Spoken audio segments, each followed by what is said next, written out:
지금 뭐 집값이 바닥을 찍었다, 뭐 반등한다, 이런 이야기들을 하고 있는데요. 그게 진짜 말도 안 되는 소리라는 중요한 지표가 떴다. 그래서 그 이야기를 하려고 왔습니다. 오늘의 핵심. 지금 집값이 올라간다는 이야기들 많이 나오고 있죠. 바닥을 찍었다, 거래량 오르고 해서 바닥 찍었다, 바닥인 걸까, 재건축까지 올라간다, 제시동 권리나 바닥론의 자치 걸렸다, 감췄다, 광명 동탄 반등하나 2억 오른 거래 속속, 이런 것들만 골라서 찍어서 하고 있죠. 여기 특히 그 수도권 쪽에는 특례 영향 받는 곳들이 많죠. 그 다음에 대장 아파트들 반등 거래 속출 하는 것들만 골라서 이야기하고 있죠. 신저가 찍은 것들은 이야기 잘 안 하고, 그리고 지금 언론에서 장난질 칠 때 허위 신고로 장난질 같이 쳐가면서 하는 것들도 많고, 그래서 2030이 늘어나니까 집값이 오른다. 송파 동작 반등, 송파 얼마 전에 반등 3월 초에 했다가 바로 하락으로 바뀌었죠. 또 반등했대요. 원래 22년이 기이하게 많이 떨어진 해였죠. 왜냐면은 22년만큼 많이 떨어진 해를 찾아보기가 힘들어요, 집값이. IMF 때도 이렇게까지 떨어졌다고 보기 힘들다. 왜냐면은 20년, 21년에 코로나로 장난질을 너무 많이 쳐가지고 그게 급격히 빠졌을 뿐이고요. 원래 본격적인 하락장에서는 떨어지면서 중간중간에 상승거래 몇 개 나오면 조금 반등하는 모습처럼 나올 때도 있어요. 그런 식으로 떨어지지 그냥 주구장창 쭉 떨어지진 않죠. 그런데 한 주 반등 나올 때마다 저런 기사들을 늘 내고 있어요. 그래서 지금 이 집값이 바닥이다 라고 이야기를 하는데, 바닥일 수가 없는 중요한 지표가 있다. 특례빨 끝나가고 있다. 지금 보면은 오픈런이라고 이야기를 했는데 신청 건수를 누가 또 이렇게 기사로 올려주네요. 그래서 신청 건수가 오픈런 되고서 쭉 빠지는데 계속 줄어들고 있다는 거죠. 그래서 초기 대비 6분의 1까지 떨어졌다. 그러니까 특례를 아무리 받고, 특례 때문에 지금 가계부채 주담대가 조금 늘어났다고 하는데 다른 부분 떨어져도, 근데 특례빨도 거의 끝나가고 있어요. 그러니까 지금 시장이 2월, 3월 같은 시장이 나와요. 특히 3월에 떴다고 하는 것들은 다 2월 지표를 가지고 이야기를 했고, 지금 벌써 분위기가 슬금슬금 바뀌는 게 보이죠. 왜? 그렇게 될 수밖에 없으니까. 아무리 저렇다고 하더라도 심리가 똑바로 안 살아나고 있죠. 자, 1002명에게 1년간 집값 전망을 물은 결과 51%가 내릴 것, 오를 것은 18%, 변화 없을 것이 22%, 유보가 9%. 그래서 아직도 내릴 것이라고 생각하는 사람들이 굉장히 많다. 그러니까 심리가 살아났다 하는데 막상 안 살아나고 있어요.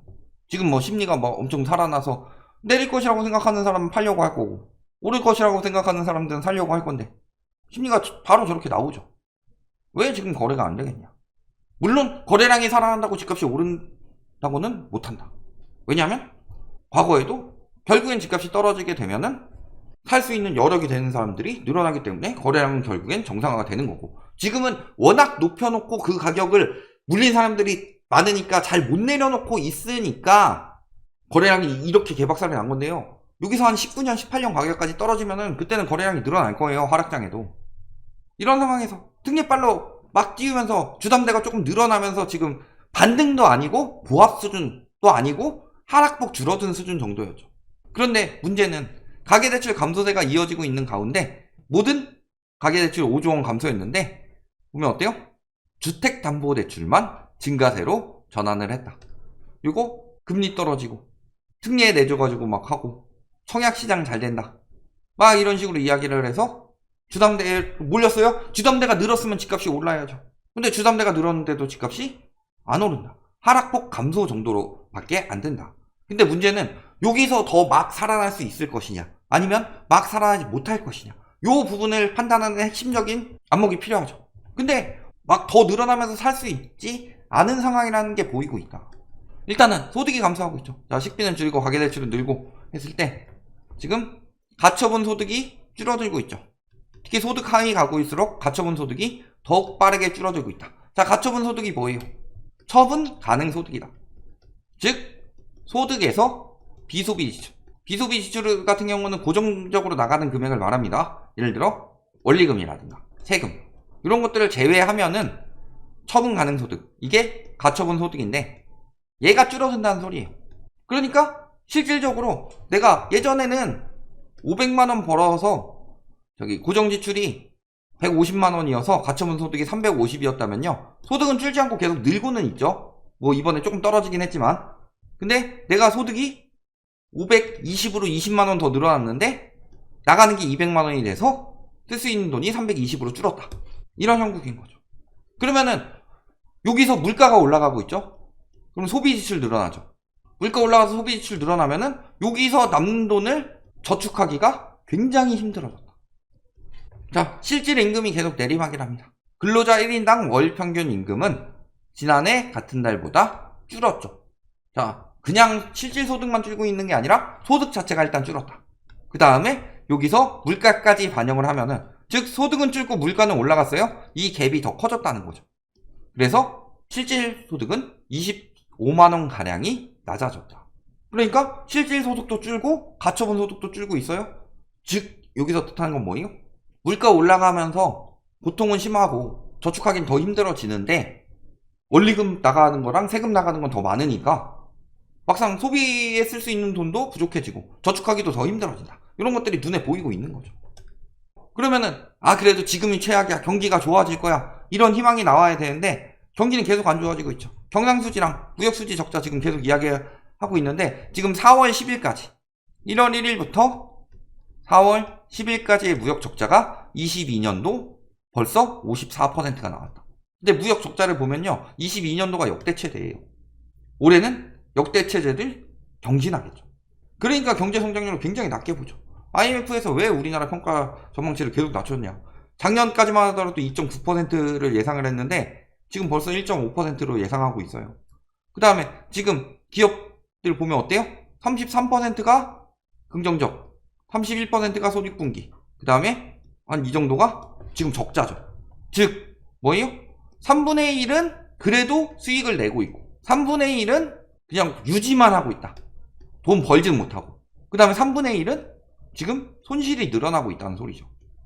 기업의 3분의 1이. 경제가 지금 이렇게 안 좋아요. 왜? 생산성 있는데 자금이 돌지 않고 우리나라 자금이 다 어디로 돌았어요? 다 부동산에 묶여 있었잖아요. 부동산에 묶여 있으니까 유동성이 뭐 늘어나고 뭐 해가지고 가치가 올라가고 말 같지도 않은 소리 하지 말고 다 빚으로 때려 박아가지고 저기 부동산에 박았죠. 그리고서 원리금 갚느라고 소비는 안 돌죠. 그러면 원리금 갚아서 은행 지금 돈 많이 번다고 하는데 은행 돈 많이 번다고 하면서 소비가 안 돌고 있죠. 결국엔 뭐예요? 구조가 이렇게 돼버린 거예요. 그러니까 우리나라 은행들도 투자해서 돈 벌 생각 안 하고, 아니 부동산 대출을 이렇게 많이 받는데 우리가 무리한데 투자할 이유가 뭐가 있어? 예대금리만 잘 걸면 되지. 근데 이런 구조로 가게 되면 부동산 시장이 무너지면 금융권에서는 타격이 굉장히 클 수밖에 없어요. 과거 진짜 글로벌 금융위기 때 미국 대형 은행들이 무너진 것들 기억나시죠? 베어스턴스, 뭐 리먼 브라더스 이런 것들. 근데 문제는 뭐 우리나라는 또 그래도 1금융 같은 경우는 무리하게 안 빌려줬죠. 왜냐면 그렇지 않아도 되니까.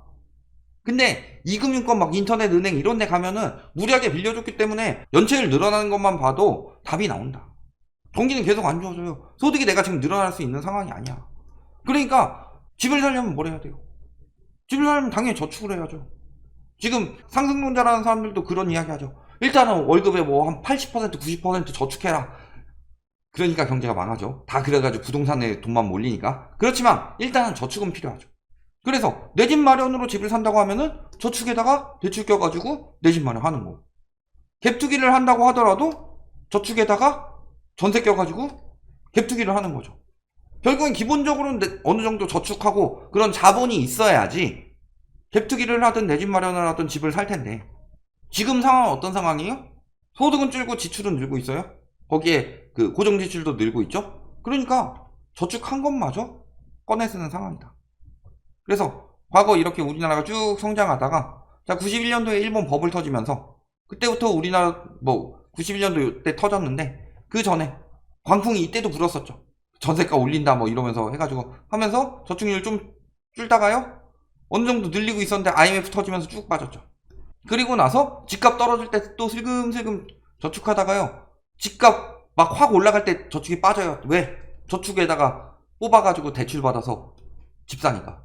그러면은 이렇게 빠졌을 때 집값이 올랐죠. 집값이 오른 시기에 이렇게 쭉 빠졌을 때 2017년부터 특히 막 문재인 정부 때 어쩌고 저쩌고 하면서 이야기하는데 그때 막 급등할 때 쭉 빠졌죠. 저축이. 그러면 지금 급등을 해야 되는데 급등은커녕 하락폭 줄이는 정도밖에 안 되고 있다는 상황이에요. 그러니까 둘 중에 하나죠. 지금 이제 와서 영끌한다. 또는 아니면 저축한 것마저 꺼내 쓰고 있다. 저축 지출 늘어나고 있다. 그런 식으로 저축이 굉장히 빠르게 빠지고 있는데 이 속도가 지금 IMF 때 급격히 빠지는 속도랑 크게 차이가 안 난다. 그래서 저축률이 IMF 때 98년 1월에 40.6%까지 올라갔다가 여기서 30.4%까지 5년 동안 10% 정도 빠졌으니까 연 2% 정도 빠진 거죠. 근데 지금 딱 빠지는 속도 보면은 21년 1분기에 37인데 지금 32예요. 2년간 5% 정도 빠졌죠. 그러니까 연 2%씩 빠지고 있다는 소리예요. 2년 조금 안 되는 기간인데 벌써 이만큼 빠졌다는 소리예요. 저축이 줄어들고 있어요. 저 때가 집값이 쭉 빠지고 있던 시기였죠. 쭉 빠지고 있던 시기에 저축을 못하고 다 꺼내다가 쓰고 있었어요. 빚 갚고 물가 올라가니까 생활비 쓰고. 근데 어디서 돈을 더 끌어내서 해요? 집 사는데 대출 한 80% 90%씩 다시 해줄 거예요? 과거 초기노믹스처럼 DSR 다 없애버리고 70%씩 대출해줄 거예요? 그러니까 이번에 특례로 돈 쫙 풀어도 무슨 일이 벌어졌어요? 하락폭이 줄었지 상승하지 못했죠. 막 풀어주면서 대부분 특례에서는 다 뭐 했어요?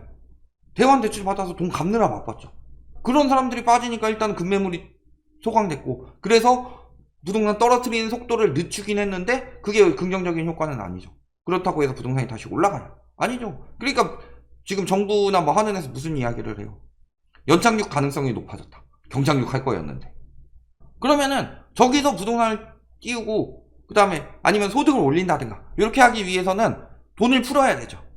코로나 때처럼 소비를 막 활성화시키는 돈을 푼다든가 아니면 뭐 지원을 계속 들어가가지고 돈을 모을 수 있고 소득을 늘릴 수 있도록 돈을 풀어줘야 되는데 그러기엔 쓸데없는 데다 세수를 너무 많이 썼죠. 그래서 국세 수입이 16조 감소했고 31조 원으로 작년 같은 기간보다 적자는 11조 원이 늘어났다. 국가 채무는 14조 원이 늘었다. 그래서 나라 사람 적자는 31조 원에 달한다. 돈이 없어요. 뭘로 풀어요? 풀어주는 건 규제 정도이고 그러니까 정부에서 못 푸니까 은행에서 돈 풀려고 계속 지금 금리 낮추고 막 은행 계속 때리고 있는 거죠. 정부에서 못 푸니까. 부동산 살려야 되는데 정부에서 풀 수 있는 건 한계가 있어요. 양도세 완화, 취득세 완화, 뭐 보유세 완화, 공정가액 비율 내리고 뭐 종부세 완화 뭐 이런 거 해주는 건데 규제 완화해주고 그 정도예요. 근데 오히려 지금 정부에서 푸는 것보다 더 걱정되는 건 뭐다? 오히려 뜯어가지는 않으면 다행이야. 기업에 부과하는 법인세는 감면했는데 얘는 다시 내놓으라고 하긴 어렵고 그러니까 어느 쪽에서 많이 할 거냐? 유류세나 개별 소비세 인하를 중단할 가능성이 높다. 그리고 공정가액 비율을 상향해서 종부세를 인상하는 방안. 자, 종부세 깎아준 세금을 다시 내놓으라고 하는 건데 기업은 깎아주고 개인에게 더 뜯어가겠다. 더 뜯어가지는 않으면 다행이지. 그러면 세금은 뭐라 그랬어요? 비소비 지출이라고 그랬죠. 그럼 가처분 소득은 더 감소할 수밖에 없어요. 그러면 모아둔 것도 없어. 그 다음에 대출은 DSR 때문에 특례 끝나면 받기도 힘들어. 그리고 모으기는 점점 더 힘들어져. 지금이라도 막 사람들이 모아가지고 저축률이 늘어나고 있다. 저거 22년 지표이기 때문에 금리 막 누르기 전이에요. 금리가 올라가서 예금으로 몰린다고 했는데도 개인 저축률이 떨어졌다는 소리예요. 22년 3분기까지 지표니까. 그렇다는 것은 돈이 진짜 없다는 거예요. 근데 어디서 돈을 마련해서 집값을 다시 부양할 수가 있느냐. 이것만 잘 생각해보세요. 전세를 띄우든 집값을 띄우든 결국에는 모아둔 돈이 필요하다. 대출로 다 떼올 수 있는 상황이 아니다. 그런데 그 모아둔 돈이 지금 급격하게 빠지고 있고 IMF 이상 속도로 빠지고 있는데 거기서 지금 가계부채를 갚느라고 많이 쓰고 있고 그런데 어떻게 집값이 다시 뜰 수가 있느냐. 이것만 잘 생각해보셔도 이 지표가 얼마나 무서운 지표인지 답이 나옵니다.